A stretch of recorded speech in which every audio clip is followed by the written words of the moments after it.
paano kaya kung nakita natin si Lord, no? Basta ako pag nakita ko si Lord, sasabihin ko, ingatan niya yung family ko, ingatan niya yung friends ko, tsaka yung buong mundo.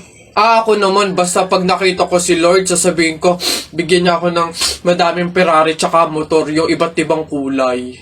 Ayun na yung sa inyo. Ako, basta pag nakita ko si Lord, sasabihin ko, Lord, isama mo na ako. O, ba't ka umiiyak? Si Jeffoy, kuya, tinalo ko sa flip top. Hindi porke konti lang alam ko sa flip top, ang yabang-yabang na. Hina mo naman, pare, yan lang iiyakan mo. Hindi mo na itanong nung bata kami. Maning-maning sa akin yung mga flip top na yan. Ituro mo sa akin yung Jeffoy na yan, ako ka mukha kalaban sa kanya. Eto kuya, oh. Oh, sipon. Ikaw pala nagpaiyak sa kapatid ko dahil tinalo mo sa flip top? Ngayon magkakaalaman ako kalabanin mo, ano, G? Sige kuya, basta walang pikunan, no? Laki-laki mo eh. Sige, ako unang banat na, nakita ko nanay mo nasa Hong Kong. Hindi nakauwi kasi ginawa ni King Kong! Para yun lang, ito kuya. Nakita ko tatay mo nakatago sa kumot. Pinahidan ko ng kulangot. Biglang naging panot! Ano kuya? Sus, waepek. Ito, nakita ko tong batang to sa kanto. Binato ko ng trumpo, naging engkanto! Nakita ko nanay mo bumili ng itlog. Binato ko yung ulo, yung bukol, bilog na bilog! Wait lang. Nakalimutan ko, wait lang. Wala ka na pala eh. Ito pa, meron pa ako. Short mo ube, t-shirt mo ube, palakpakan ng bagong pulube! Wait, wala ka na. Ito pa, nakita ko nanay mo nasa Makati. Buntis na nangangarati! Bayabangan ng patong tuwa, suntukan na lang! Ano? Ang yabang-yabang mo dyan, ha? Bakit? Paki mo ba? May paki ako kasi tao ako. Susumbong talaga kita kay Papa mamaya, lagot ka. Bakit naman ako malalagot? Hindi naman ako last eh. Tinatanong, sinasagot. Di wow, tayo mong dilaw. Ay, init. Hay, kayo yung kung mag-aaway, wag dito. May natutulog. Ang dudungis ninyo. Mamaya ka sa akin. O dun tayo sa kanto. Tapul! Hoy, Jeffoy, tara, bari na tayo. May bago na akong pellet, Maganda to, bili to ni Papa, eh. Ba't yan binili mo? Ang late-late naman yan. Di na naman uso yung mga pellet na ganyang maliliit, eh. Yung sa akin, mahaba. Isang ganun agad, tapul agad. Yung sa'yo mukhang mahina, eh. Yan ata yung nangangain ng bala. Duwag ka lang. Takot. Tara. Ano? Magsuot ka na ng mga shield mo. Tapul! Hay, tumigil-tigil nga kayo sa barilan nyo pag kayo nakamat at naka-hospital pa kayo, sinasabi ko sa inyo. Hoy, Jeffoy, magkano naging pera mo nung bagong taon? Madami akong naging pera. Nung nagpanabog sa amin, dami kong napulot na barya eh. Tapos mayroon pa 100, may 20, tsaka 50, ano. Ba't ang yabang mo? Parehas lang naman tayo. Ganyan din naman yung naging pera ko nung bagong taon. Yung sa akin nga, iipunin ko eh. Para yung pambili ako ng madaming pellet, tsaka sapatos, tsaka damit eh. Lalo sa akin. Lalagay ko pa nga sa alkansya eh. Para maipon ng maipon, dumami pa lalo yung pera ko eh. Bili na kayo. Scramble! Hoy, scramble! Tara, bili tayo! Tara! Larawa ka. Jeffoy, bakit ka umiiyak? Yung tatay ni Mark Juntay, tinalo ko sa flip top. Nasaan yan? Parin tupi! Nasa ka? Lumabas ka! Sino ba yung maingay na yun? Aba pare, umiiyak yung anak ko dahil tinalo mo doon sa flip top na yan. Paring Albert, hindi naman sa... Abay daw ako papayag, short mo gold, brief mo gold. Sumbong kita sa nanay mo, nanonood ka ng ball! Aba pare, ikaw nagpasimula, panindigan mo yan ha. Pangit ang nanay mo, pangit ang tatay mo, kaya ang anak mukhang kalamay. Kung gusto mo ng pangit, huwag mo kami idamay! Wala, nakita ko tatay mo nagbabasa ng science. Sinapak ko, nag-super science! Ito pa paring Albert. Nanay mo pangit, tatay mo pangit. Ano ka, exempted? Sus!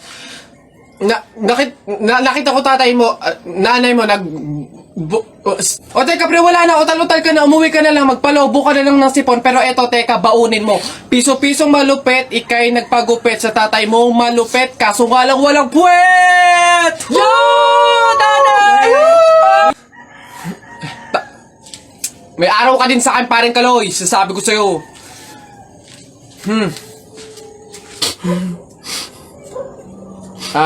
Anak, Jepoy, pasensya na, talo tayo. Hoy anak, Jepoy. Nay, bakit? Mamaya kapag nasa burol na tayo ng lolo mo, wag kang iiyak, ha? Nay, bakit? Kasi sabi daw nila, pamahiin daw yon na bawal daw umiyak kapag may burol gawa ng hindi matatahimik yung namatay. Nay, mahirap pigilan yun, si lolo yung namatay Asundin mo na lang, basta pag ando na tayo sa burol ng lolo mo, wag kang iiyak. Sige. Lo, paalam na. Nandito po yung apo nyo, si Jepoy.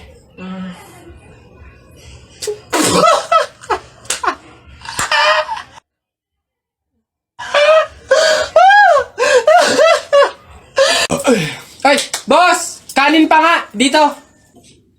Diyos ko, ito na naman itong mga to. Bubulos na naman. Singkarang sisiba kumain ang tatakaw. Pang 50 at ang kanin na nila to. Diyos ko. Hello again! Ito pa yung mga kanin nyo. Ayan. Ito pa. Okay. Ay, wait lang, boss. Dito pa pala sa kasama ko, mga 5 kanin pa.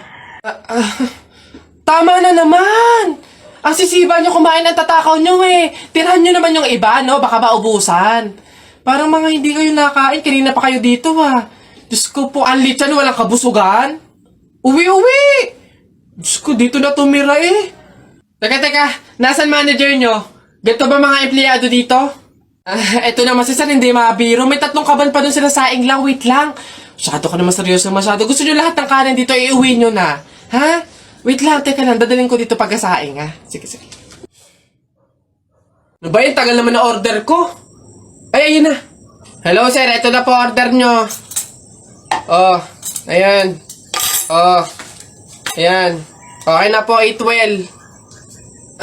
Hoy, teka, halika.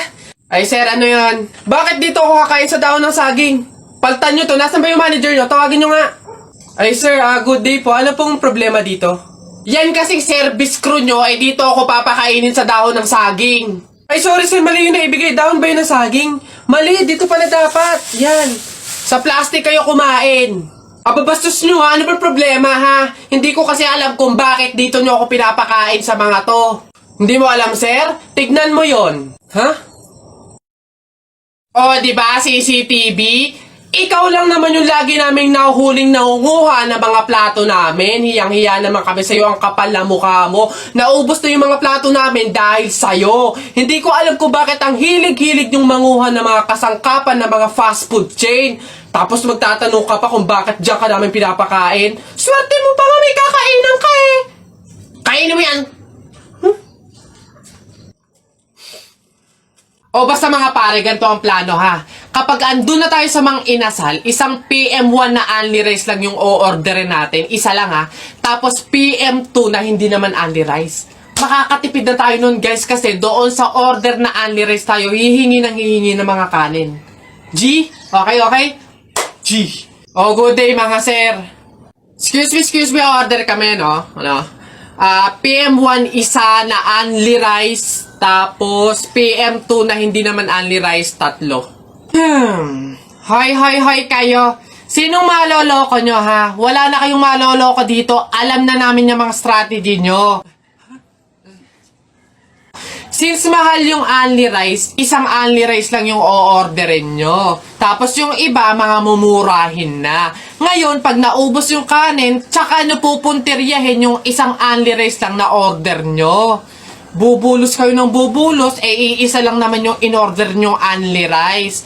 Sinong maloloko nyo? Hindi. Simula ngayong araw na to, hindi na mangyayari yung ginagawa nyong ganyan. Kung sino lang yung umorder ng only rice, siya lang yung kakain ng madaming kanin. Ay, bawal ba yun? Oo, bawal na nga. Ngayon, kaya wag na kayong magtangkang magdaya-daya dyan mga abutan ng kanin nyo na yan dahil pababantayan ko kayo. Pasok! Kala nyo tignan natin ngayon. Hoy guys, wala na tayong kanin. Hindi tayo lahat pwedeng humingi ng kanin kasi isang only rice lang naman yung order natin. May nagbabantay pa. Hay, nakikita at naririnig ko kayo ha? Tigil-tigilin nyo yung bulungan nyo at pandadaya nyo. Sabi ko sa inyo, kung sino lang yung umorder ng only rice, siya lang yung kakain ng madaming kanin, ha? Excuse me po, magtatanong lang po, mawalang galang na. Wala po kasi kaming chicken oil dun sa table namin. Hihingi lang po sana ako. Ha? Chicken oil? Bakit? Dahil buto-buto na yung manok mo. Para saan? Para yun naman yung ulamin mo ng ulamin kapag bubulos ka na ng madaming kanin. Alam ko na yung mga strategy yung ganyan. Kapag nga naman naubos yung manok na dapat tinipid nyo, ang pupunteryahin nyo naman yung chicken oil namin. Kasi nga naman masarap yung chicken oil namin, pwede nga namang ulamin yun. Dahilan para mapakinabangan nyo yung only rice. Alam ko na yan, wala na kayong mauuto dito. Visit? Akala nyo banu-banu ako, no? Akala nyo hindi ko malalaman yung iba pang mga strategy nyo. Hindi po to chicken oil. Wala po tong lasa. Ay wow! Ikaw pa tong nag-inarte. Alam mo, kulang pa nga yan eh.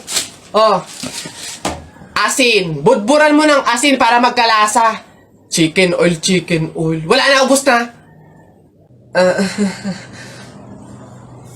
Anak! Nay, bakit? Matutulog muna ako saglit. Ikaw muna magbantay sa burol ng lolo mo, ha? Wag na wag mong iiwan yon. Dapat daw laging may kasama yon. Ha, bakit naman dapat laging may bantay? Pamahiin. Pag daw iniwan mo yung patay dun sa kabaong, papalitan daw yan ng puno ng saging ng mga engkanto. Sige, Nay. Naantok na ako eh. O siya, sige na. Lolo, inaantok na talaga ako. Pasensya na. Matutulog muna ako saglit. 5 minutes lang, ha? Di naman siguro totoo yung mga pamahiin na yan. Kanto. Sige. Bakit walang bantay dito sa burol? Ang lolo! Lolo! Sinasabi ko na nga ba? Nay, bakit anyari? Wala na yung lolo mo. Ha? Wala na sa kabaong si lolo? Sabi ko naman kasi sa'yo, bantayan mo eh. Kukunin nyo ng mga engkanto at papalitan ng puno ng saging. Kasalanan na ng mga engkantong yung babanatan ko yung mga yan. Puno na lang ng saging na natira, lola. Di mabuti, Nay. Ha? Bakit? Di iwas gastusin. Makakatipid. Wala na tayong ipapalibing. Nay, pasalamat nga tayo sa mga engkantong yan. Sila na bahala dun kay lolo eh. Sige na, papakancel ko na yung lupang lilibingan ni lolo. Hello? Cancel na po yung lupa. Hindi na po kami magpapalibing. Okay. Salamat.